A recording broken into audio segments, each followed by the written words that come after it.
So, sa madaling salita, pag may nakita ka dyan, mga nagdinegosyo, 90% o 99% nangungupahan lang po yan.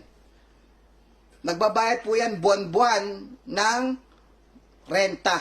Nagbabayad pa yan ng kuryente, tubig, business permit. Ang daming binabayaran ng mga negosyante. Nagbabayad din ng tauhan. Ang tawag po dyan, overhead.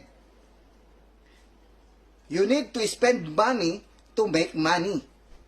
Ang ibabayad mo sa mga overhead expenses mo ay galing sa profit nung business mo.